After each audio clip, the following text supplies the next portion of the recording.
Dear students, welcome to the today e-lecture of FOM Fundamentals of Management Unit 3rd lecture number 29. In lecture number 29 we will discuss delegation. What is the meaning of delegation, importance of delegation and process of delegation. First of all we will discuss what is the meaning of concept of delegation. बहुत सारी जो organisations हैं वो basically इसी वजह से flop होती हैं, फेल होती हैं, क्योंकि वहाँ पर जो मैनेजर्स होते हैं वो इफेक्टिवली डेलीगेट नहीं कर पाते हैं। डेलीगेशन का मतलब केवल ये नहीं है कि आपने अपने सबऑर्डिनेट को बोल दिया कि मेरी जगह तुम ये फ़ोन कॉल का आंसर कर दो, या उसे कुछ पेपर वर्क दे दी कि इसे स्टेपल कर दो, इसे पंच कर लो, इसे फाइल में अरेंज कर लो। डेलीगेशन का मतलब है उसे कुछ चैलेंजिंग जॉब या टास्क असाइन करना। क्या रीजन है कि जो सीनियर्स होते हैं, सुपीरियर्स होते हैं, वो अपने सबऑर्डिनेट्स को अथॉरिटी डेलीगेट नहीं करते क्योंकि उनका अपने एम्प्लॉयज में कॉन्फिडेंस की कमी होती है। लेकिन ऐसा नहीं होना चाहिए। डेलीगेशन है वो बहुत इंपॉर्टेंट फैक्टर है अगर आप अपने बिजनेस को आगे बढ़ाना चाहते हो, क्योंकि इफेक्टिव डेलीगेशन से जो सुपीरियर्स होते हैं वो अपनी टास्क को कुछ ट्रिम कर लेते हैं और वो जो कंसंट्रेशन है वो मेजर एरिया जो बिजनेस पर कर पाते हैं, बाकी का काम वो अपने सबऑर्डिनेट्स को असाइन कर देते हैं। तो क्या मतलब है डेलीगेशन का? डेलीगेशन एक प्रोसेस है जिसके थ्रू सुपीरियर है वो अपने सबऑर्डिनेट को उसका जो टोटल वर्कलोड होता है उसका कुछ पोर्शन असाइन करता है। इफेक्टिव डेलीगेशन का फायदा क्या हो जाता है कि जो मैनेजर है उसके पास टाइम बच जाता है और वो हायर प्रायोरिटी ड्यूटीज है उसको टैकल करता है, जबकि जो लोअर लेवल मैनेजर्स है उनको कुछ काम असाइन करता है तो उनको ट्रेनिंग मिलती है और वो भी as a future manager develop हो पाते हैं। तो thus delegation is a process whereby superior passes to a subordinate part of his or her own authority to make decisions। तो डेलीगेशन एक प्रोसेस है जिसके थ्रू सुपीरियर है वो अपने सबऑर्डिनेट को उसके पास जो अथॉरिटी होती है उसका कुछ पार्ट असाइन कर देता है, जिससे कि वो विदाउट सुपीरियर के डिसीजन ले सकता है खुद अपने बेस पर। डेलीगेशन क्यों जरूरी है? क्योंकि जो मैनेजर्स है उनके पास लिमिटेड वर्कलोड कैपेसिटी होती है। डेलीगेशन के बाद जो मैनेजर्स हैं वो फ्री हो जाते हैं हायर लेवल टास्क को करने के लिए। डेलीगेशन से जो सबऑर्डिनेट्स हैं उनका सेटिस्फेक्शन एनहांस होता है, फ्लेक्सिबल बनते हैं वो, और वो कस्टमर्स के लिए रिस्पॉन्सिव बनते हैं। तो क्या डेफिनेशन है डेलीगेशन की? लुइस एलन ने क्या डेफिनेशन दी है?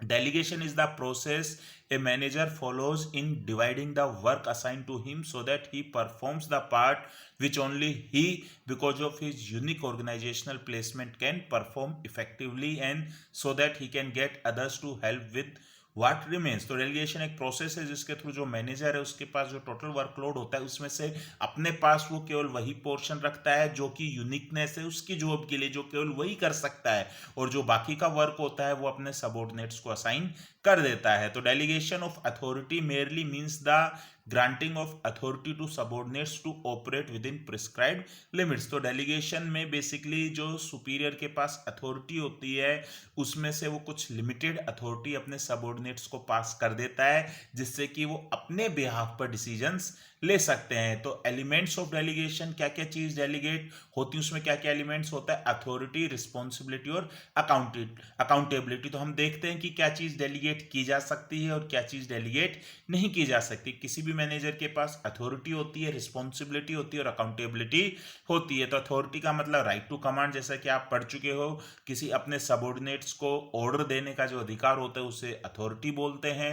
रिस्पॉन्सिबिलिटी का मतलब क्या होता है कि किसी भी मैनेजर की जो टास्क है, जो ड्यूटी है, जो उसकी जॉब है, उस पर जो उसे टास्क परफॉर्म्स करनी होती है, उसका जो एब्लिगेशन है वो रिस्पॉन्सिबिलिटी होती है। और अकाउंटेबिलिटी का मतलब क्या होता है कि सबऑर्डिनेट की आंसरेबिलिटी सुपीरियर के लिए, तो answerability for outcome of the assign task. Delegation authority की जा सकती है डेलीगेट, रिस्पॉन्सिबिलिटी है वो एंटायरली डेलीगेट नहीं की जा सकती, और अकाउंटेबिलिटी है वो तो बिल्कुल भी डेलीगेट नहीं की जा सकती।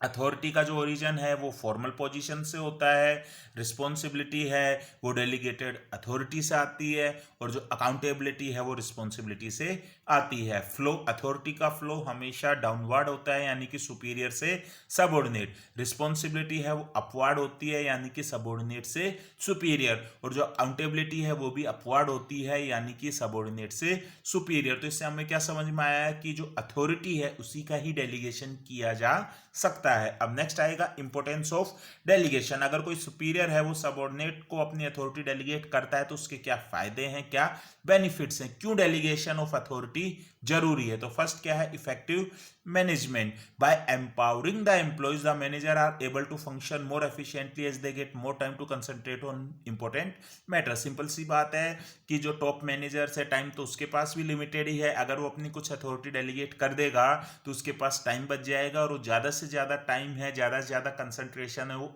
इंपॉर्टेंट मैटर्स पर दे पाएगा, और जो रूटीन वर्क है उसको उसकी काम करने की फ्रीडम बच जाएगी, वो अपने सबऑर्डिनेट को दे देगा, तो वो अच्छे ढंग से मैनेजमेंट कर पाएगा। तो जो मैनेजमेंट है वो क्या होगा, इफेक्टिव होगा। सेकंड क्या है, एम्प्लॉय डेवलपमेंट।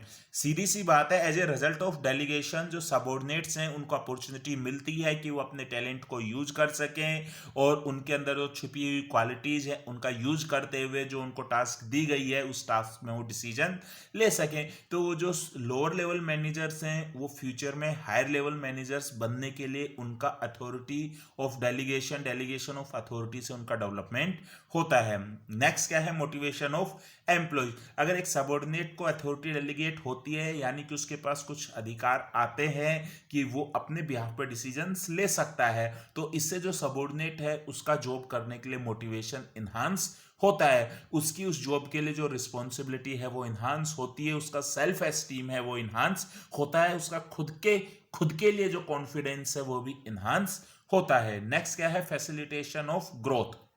डेलीगेशन है उसकी वजह से ऑर्गेनाइजेशन का एक्सपेंशन हो सकता है, क्योंकि जो टॉप लेवल मैनेजर्स हैं वो सारे काम खुद नहीं कर सकते, तो वो अपना जो काम है रूटीन वर्क है उसको डेलीगेट कर देते हैं, तो उनके पास टाइम बच जाता है, उस टाइम को वो ऑर्गेनाइजेशन की ग्रोथ के लिए यूज में ले सकते हैं। नए नए वेंचर्स हैं वो ऑर्गेनाइजेशन कर रही है तो उसके लिए वो मैनेजर्स को डेवलप कर रही है, उनको अथॉरिटी दे रही है, तो वो अपने वेंचर्स को अपने डिपार्टमेंट को अच्छे ढंग से हैंडल कर पाएंगे।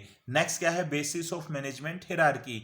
डेलीगेशन ऑफ अथॉरिटी है वो सुपीरियर और सबऑर्डिनेट के रिलेशनशिप को भी स्टेब्लिश करती है, जो कि हिरार्की ऑफ मैनेजमेंट का बेसिस है। इससे पता चल जाता है कौन किसको रिपोर्ट करेगा, कौन किसको कितनी अथॉरिटी डेलीगेट कर सकता है। नेक्स्ट है बेटर कोऑर्डिनेशन। अगर सुपीरियर अपने सबऑर्डिनेट्स को अपनी कुछ अथॉरिटी डेलीगेट करता है तो जो सबऑर्डिनेट्स हैं वो भी सुपीरियर को कोऑर्डिनेट करते हैं, तो सुपीरियर और सबऑर्डिनेट के बीच में बेटर कोऑर्डिनेशन है वो इन्हांस होता है। दस डेलीगेशन इज ए की एलिमेंट इन इफेक्टिव ऑर्गेनाइजिंग। तो अगर आप ऑर्गेनाइजिंग कर रहे हो, ऑर्गेनाइजेशन स्ट्रक्चर बना रहे हो, अथॉरिटीज डिसाइड कर रहे हो, तो अथॉरिटी का डेलीगेशन भी एक इंपॉर्टेंट की एलिमेंट है। नेक्स्ट आ जाएगा process of delegation of authority. तो जो डेलीगेशन ऑफ अथॉरिटी होती है वो एक प्रोसेस है, उसका एक स्टार्टिंग पॉइंट होगा, एक फिनिश पॉइंट होगा, और बीच में जो स्टेप्स होंगे वो लॉजिकली अरेंज्ड होंगे। तो बेसिकली जो process of delegation of authority है ये 4 स्टेज प्रोसेस है, जिसमें फर्स्ट स्टेज है असाइनमेंट, सेकंड है ट्रांसफर, थर्ड है एक्सेप्टेंस और फोर्थ है accountability. Now we will discuss all these stages one by one. तो फर्स्ट क्या है, assignment of duties to subordinate. तो सबसे पहले सुपीरियर है उसे अपना वर्कलोड देखना होगा, उसे उस वर्कलोड में से ये देखना होगा कि क्या काम अटमोस्ट इंपॉर्टेंट है जो कि खुद उसे ही करने हैं, और कैसे उनसे और ऐसे कौन से वर्क्स हैं जिनको वो अपने सबऑर्डिनेट्स को असाइन कर सकता है यानी कि डेलीगेट कर सकता है। तो ये फर्स्ट स्टेज है जिसमें सुपीरियर को आइडेंटिफाई करना पड़ेगा उसका वर्कलोड, और उसमें से कौन से काम उसके खुद के हैं और कौन से काम ऐसे हैं जिसको वो ना भी करे तो भी काम चल जाएगा, वो अपने सबऑर्डिनेट्स को वर्क्स को असाइन कर सकता है। फिर सेकंड क्या है, transfer of authority to perform the duty. अब वो जिन काम को अपने सबऑर्डिनेट से कराना चाहता है तो कितनी अथॉरिटी उसे डेलीगेट करनी है, क्योंकि ना तो वो 100% अथॉरिटी डेलीगेट करेगा और ना ही ऐसा होगा कि बिल्कुल भी अथॉरिटी डेलीगेट नहीं करे, तो कुछ पोर्शन ऑफ अथॉरिटी उसे डेलीगेट करना है, तो वो डिसाइड करना है कि कितने % ऑफ अथॉरिटी उसे डेलीगेट करना है। जैसे कि फॉर एग्जाम्पल एक ब्रांच मैनेजर है, उसने डिसाइड किया कि वो जो सेल्स वाला पोर्शन है उसमें जो डिस्काउंट है, डिस्काउंट वाला वाला कुछ पोर्शन वो असिस्टेंट सेल्स मैनेजर को डेलीगेट कर सकता है। तो उसने देखा कि टोटल उसके हाथ में 30% का डिस्काउंट है जो कि उसे टॉप मैनेजमेंट ने दिया हुआ है, तो वो 30% का डिस्काउंट असिस्टेंट सेल्स मैनेजर को डेलीगेट नहीं करेगा, वो 20% का डिस्काउंट उन्हें डेलीगेट करेगा कि आप मेरे से बिगैर पूछे कस्टमर को 20% का डिस्काउंट दे सकते हो, लेकिन अगर आपको रिमेनिंग 10% का डिस्काउंट देना है, अगर कोई कस्टमर मांगता है, अगर आपसे सेल्स क्रैक नहीं हो पा रही है, तो वो आपको मुझसे ही पूछकर देना पड़ेगा। तो आपने 20% ब्रांच मैनेजर ने अपनी अथॉरिटी है डिस्काउंट की डेलीगेट कर दी, 10% अपने पास रिमेंड रख ली, तो ये डिसाइड करना पड़ेगा। फिर नेक्स्ट क्या है, एक्सेप्टेंस ऑफ द असाइनमेंट। अब जिन सबऑर्डिनेट्स को आप अपनी असाइनमेंट करना चाहते हो, आप अपनी अथॉरिटी डेलीगेट करना चाहते हो, वो भी उस चीज के लिए एक्सेप्ट करने चाहिए। तो at this stage the subordinate either accepts और rejects the task assign to him by his superior. तो अगर सबऑर्डिनेट कोई वैलिड रीजन के साथ है, मना कर देता है कि वो इस टास्क को करने में अभी कंफर्टेबल नहीं है या करने में एबल नहीं है, तो जो मैनेजर है उसको दूसरे पर्सन को देखना पड़ेगा जो कि कैपेबल है और विलिंगली है, वो उस टास्क को या उस असाइनमेंट को लेना चाहता है। और जैसे ही सबऑर्डिनेट है वो उस असाइनमेंट को या अथॉरिटी जो कि सुपीरियर ने उसे डेलीगेट की उसे एक्सेप्ट कर लेता है, तो डेलीगेशन है उस लास्ट स्टेज पर पहुंच जाता है। तो लास्ट स्टेज क्या है, अकाउंटेबिलिटी।